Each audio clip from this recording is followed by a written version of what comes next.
as if it was 1027. So that was basically the minimum rate of tax. And so you see no one brews anything weaker than 1027, but you get a whole load of mild ales and light bitters that are exactly 1027, just purely for tax reasons. Yeah, I had Martin Cornell get in touch with me today actually, and saying someone was, for some book, someone was interested in the effect of taxation and beer styles, and suggesting I do it for the 20th century. And it's true. You can. The taxation system of beer has a huge impact on the beers that are brewed. I mean, the US is a brilliant example. The US is the only country I know in the Western world where there's a flat rate of tax on beer, no matter what the strength is. Yeah. Everywhere else in the world, it's relative to the strength. And that's why you get so many strong beers in the US. It's to do with the taxation system.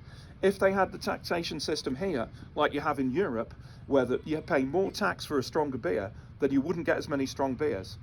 And you can see that the effect in Britain, the taxation system favours beers like this, low gravity beers. And so that's what people brew. And it's a very distorting effect that it has. I mean, you can see German beer is another brilliant example. German beer used to be really bizarre because you used to have these gravity bands, so the different types of beer. So you'd have Einfach beer, which is the weakest, Shank beer, which was like 8-degree Plato, and then there was a gap, and you weren't allowed to brew anything between 9 degrees Plato and 11 degrees Plato in Germany, because 9 degrees Plato was where Shank beer ended, and 11 degrees Plato was where Voll beer started, so full beer. And the gap in between, you weren't allowed to brew anything. And you had another gap, so that top end of Voll beer was 14 degrees, and the bottom end of Stark beer was 16 degrees. And so you couldn't brew anything in between. So you couldn't brew a beer that was 15 degrees. It was illegal. And so it really distorted the sort of beers you had available in Germany. And so you couldn't get the equivalent of a 10-degree Czech beer, which is the most common beer in Czechoslovakia. It's 10-degree, 4% ABV or so. That wasn't legal in Germany, weirdly. What you have to understand is about the original pale ales. So the Burton pale ales that were brewed were all stock pale ales. So that means that they were aged for a really long time. So I mean, what people don't realise often about the IPA that was sent to India, in the case of Bass, it had probably been brewed 9 months before it was put on the ship. So they did this crazy thing, Bass, and I had to read several sources before I believed they actually really did this, is that their pale ale, they brew it, they put it into barrels, they'd stack it up outside in the brewery yard and leave it there, open to the elements, for 9 months to 12 months. Just completely unprotected. And what they reckoned was that all the temperature fluctuations and all the stuff that happened when it was completely exposed toughened the beer up so it wouldn't go off when it went to India. And so when the pale ale that people were drinking in India, the IPA, was probably 18 months old before they drank it. At minimum a year. Even the stuff they sold in the UK was normally at least 9 months old. So originally all the pale ales were stock beers. And so you'll see often on adverts it will say brewed in October. So they say guaranteed brewed in October. Sometimes you'll see that other breweries on their adverts will say guaranteed to last 12 months if unopened. So basically they were saying that we'd sell you a barrel of beer, this stuff's going to be drinkable in a year's time if you don't open it, which without refrigeration or anything, it's quite impressive. Mm-hmm. So the classic time for breweries to brew stock beers was normally October, sometimes in March, but normally October was the favourite one. And so you'll often see it specifically mentioned in adverts. They say this is October brewed beer. AK, this is a new type of pale ale that appears in the middle of the 19th century. So this is a running pale ale. So this isn't going to be something that's going to be aged for up to a year before it's sold. This is something that's going to be sold within a week of being brewed. So it's a different type of pale ale. it's also much lower gravity than any of the other beers. So you see the early AKs are like 1045, 1050, something like that. So 4.5%, 5% ABV. At a time when in London, the weakest mild ale was 5.5% alcohol or 6% alcohol.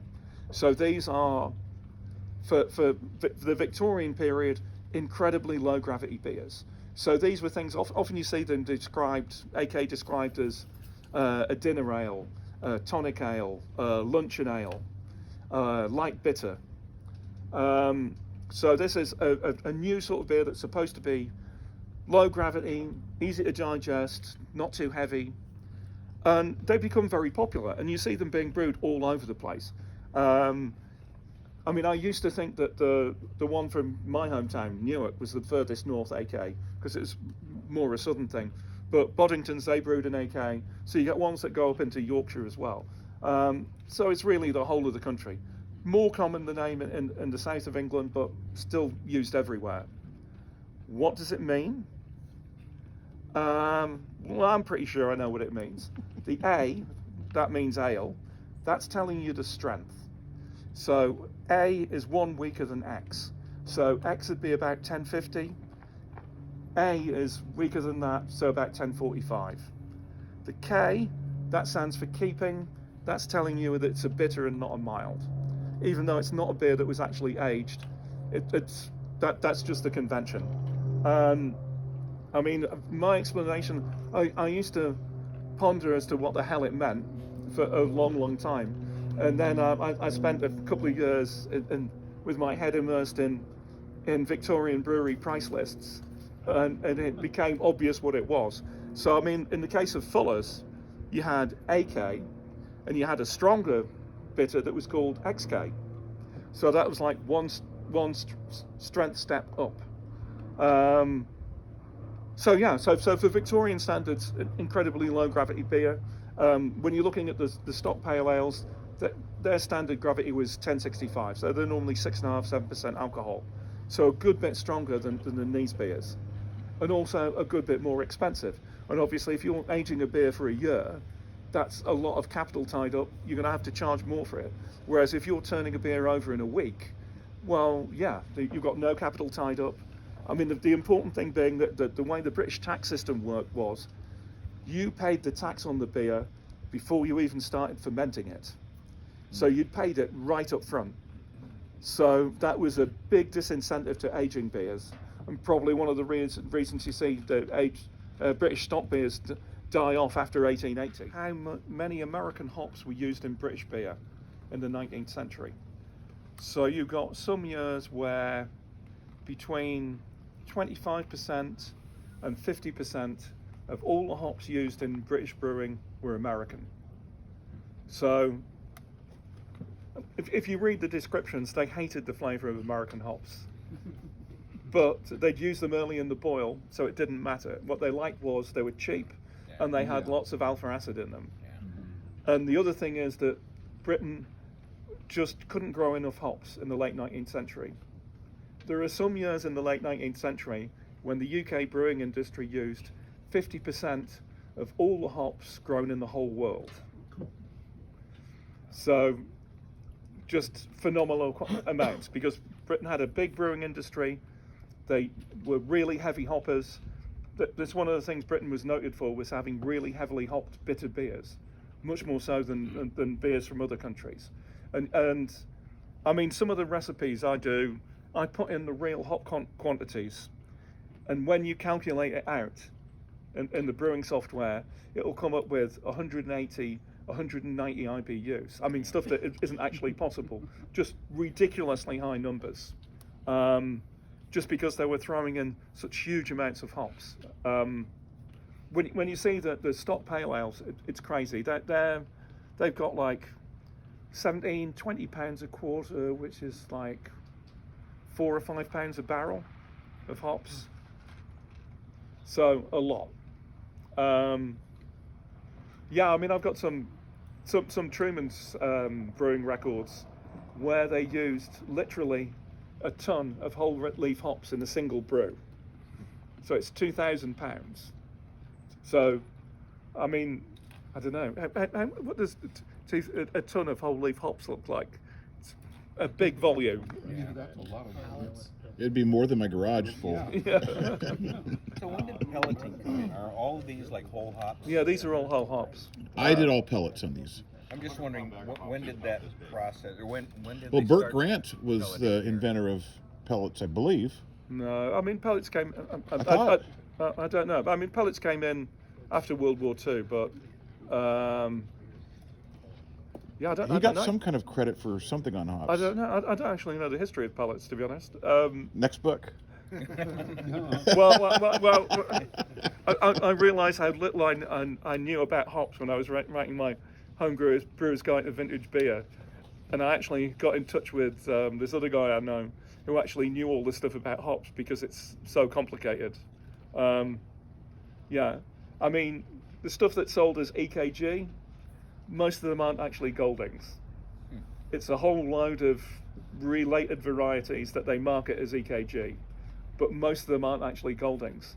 And there's a good chance that none of the modern hops are actually related to the original Goldings. That's disappointing. Yeah, I know, it is, isn't it?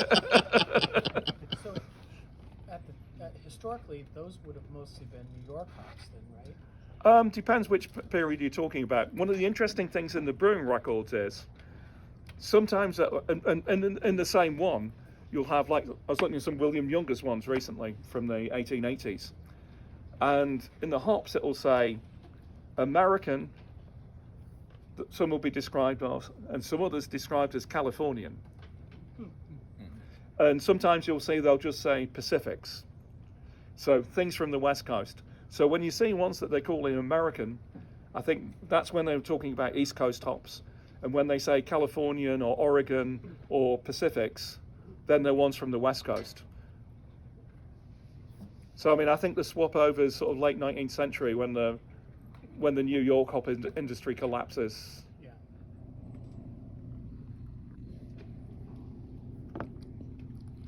So I mean, mild malt, for people who don't know, it's basically a sort of base malt, kilned a little bit darker than normal pale malt, and made from often slightly lower quality barley. But more expensive. No, it should. It was for what getting this I one. know, it should be cheaper.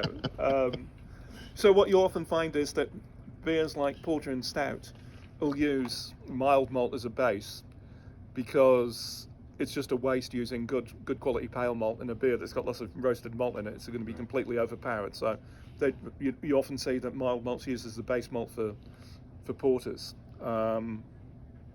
just because it was cheaper. And what's the point in having the more expensive fancy malt? I mean, you had various types of base malt in Britain. So you've got the standard pale malt. You had stuff called PA malt, which is the best quality meant for pale ale. You had mild ale malt, and you had stock ale malt. So these were the different types of base malt that you had. Stock ale malt, that one's an absolute bastard trying to find out what's the equivalent of that now. Oh, I forgot high dried malt as well. It's another one. What is high dried malt? High dried. It's a kilned at higher temperature, darker, not quite as diastatic, but still usable as a base malt. So you'll find it turns up quite often in darker beers in fairly large quantities sometimes. So I've used Munich malt in replacement because I can't get it. yeah, I mean the thing about stock ale malt is that they malted it deliberately so it would have a high percentage of not easily fermentable sugars, because what they were trying to do was have something for the Brettanomyces to feed on. So it was stuff you didn't want to be fermented immediately. You wanted it to be there, available as a food source for the Brettanomyces as it gradually chewed its way through stuff. This does have a very firm, lingering bitterness to it. Very lingering. Yeah. I do like that mild malt flavor, though. It's quite enjoyable. This would be great in a dark mild Yeah, that's what I was first or Right? Yeah. or brown ale maybe. But it hangs around. Yeah, I'm just getting like a cinnamon or coriander note to it. Yeah, it's very nice. I mean, I can feel it really hanging around in my mouth. It's very nice. I do like this sort of bitterness, but it's. I mean, I think the bitterness you get from English hops isn't the same as the bitterness you get from American hops. Not at all. I don't know why. Well, this isn't a stringent bitterness. Yeah. It doesn't. It's not sticky, but it has a long, lingering, dry finish. It dries your mouth out. Yeah. Yeah, it's nice. As I was saying earlier, that in the 19th century, British beers were incredibly, insanely hopped for the most part. And the reason was because they were trying to preserve the beer. And so what you see is that continental breweries, they would use heat or lack of heat, so cold, whereas British breweries would use hops for the same effect. But what it meant was that British beers were incredibly robust, so they could handle all sorts of temperature changes and stuff, whereas continental lagers, as soon as they got warm, they were spoiled. And this is why you see that the British trade to the Far East collapses after 1870, because that's when you've got artificial refrigeration, and that's when the lager brewers could get the beer in decent condition to the Far East, and that's when the British brewers who are brewing pale ale start to have real problems. And so you find Allsops, which were one of the big IPA brewers, they started brewing, they bought in some fancy American lager equipment in I think 1901 or 1902 and set up a lager brewery. And it wasn't for brewing lager for the UK market, it was for brewing it for the Far Eastern market, because they were starting to lose out there to a continental competition. And so they wanted to have a similar product. Abbey was, so Kirk obviously meaning church. I actually drank beer from the original Kirkstall brewery, which was owned by Whitbread when I lived in Leeds. I didn't drink their beer for ages because they didn't do cask, and then it introduced cask, so I did drink it a while. Someone's revived the name Kirkstall, and they're brewing in Kirkstall in Leeds. And also the thing is, they now own my favourite pub in Leeds, my own local, the Cardigan Arms. So I've been trying to get them to brew an old Tetley's mild recipe, so I could go and drink it there, just to bring back my memories. But yeah, so I've got a few brewing records from the original brewery, of which this is obviously one. Yeah, interesting brewery. Shame Whitbread closed them, but yeah, it still sort of exists. They've also brewed some of my recipes, these people, because I think they brewed one of the milds, because they had like 3 or 4 different milds in the brewing book I've got, so some quite interesting stuff there for them to make. This again's got pretty good bitterness at the end. It's very firm bitterness. This yeast, though, what I love about it, it really clarifies really easily. It drops like a rock. It's got a nice smell to it. You got that fruity ester. But I mean, that's typical of what cask breweries want. They want yeast that's going to settle out quickly.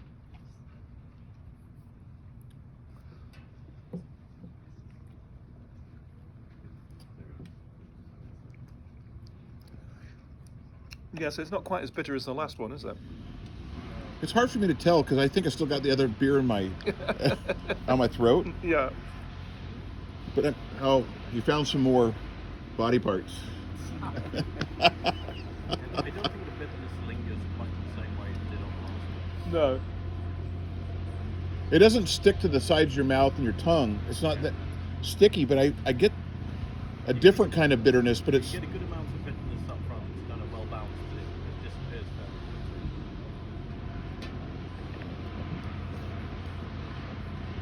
it's a nice beer though. It's really nice. Yeah. Yeah, I could drink a few pints of that. Just the type of, the hops as well. It's that raw bitter oil. Yeah. So what do you know about that brewery, Chapman? Well, it seems I couldn't remember where they were based. not very much. Yeah, it wasn't a brewery I'd ever heard of until I got the records from somewhere. So the Burton Ale yeast, were they close to Burton-on-Trent in the region? No, if it was Brighton, then that's the south coast. So it's interesting, that would be the yeast that they would associate that brewery with. Yeah, well, yeah. Is that a mistake? No, just a guess. I normally try and say in the recipes when I've been making guesses. I mean, the biggest nightmare with the old beers is when they have these proprietary sugars. So these specific, yeah, these sort of like companies' own blends of different sugars. So and trying to work out what the hell they are. Maltodextrin, that's quite popular, and caramelized maltodextrin is another one. But yeah, you have all these different types of sugars, and yeah, you have this brand name for them, and you try and work out, well, what the hell was this? Usually they're invert based, so I normally substitute them with some sort of invert sugar because that's the things that people can actually get hold of. Yeah, I mean, I find it frustrating that I know in the States invert sugars aren't that easy to get hold of, are they? No. Well, my mate Matt Becker, he started making invert sugars. Yep, they're not cheap. Yeah, but I mean, he invested in sort of like the equipment to do this. It's yeah, I mean, but I mean, I almost tried making some for a beer, and I looked at it, no. I did it once. It's That was hours. It's hours of work. Yeah. It's like a brew day, just to make sure. I'd rather pay for somebody else to do it. Yeah. well, for someone to do it, probably make a better job than you could of it. It's and that's not Really disparaging you, but It's super stable. Put it in canning jars and it'll stay just as it is for a couple of years. It won't get crystallized. I was always worried that I try to plan it so I can use it really quick, what I need. I'm well, I mean, worried that's about the whole point of it is it won't crystallize again. Yeah, that's the thing. Yeah, I've had it for a couple of years and it still looks like the day I put it in. Yeah, well, I can remember the first time I tasted invert sugar, number 3 invert sugar, and it was like a revelation. It's like, oh right, that's where mild gets its flavour from. It's like, yep, that's the signature flavour of dark mild. All this stuff I thought was dark malts, no, just sugar. I mean, I think you'd struggle to make a dark mild that tastes right without using invert, and specifically number 3 invert, which is really the signature flavour of mild. I mean, for me. I mean, in bitter you don't notice the sugar so much because they're the paler sugars, but I mean, even number 2 invert has a load of sort of like fruit flavours in it, even though it's quite pale. But yeah, number 3 invert, you get all these sort of like plum flavours and stuff. I mean, it's amazing. I was just blown away by how complex the flavour was. That's a whole nother book. Yeah. invert sugar. Oh God. How many books have you written? I can't remember. It's more than 40 though. So. And you said that when you were here, I don't know if it was the first time or second time you were here, the book on numbers, you said you sold 1 copy and it was your wife that bought it?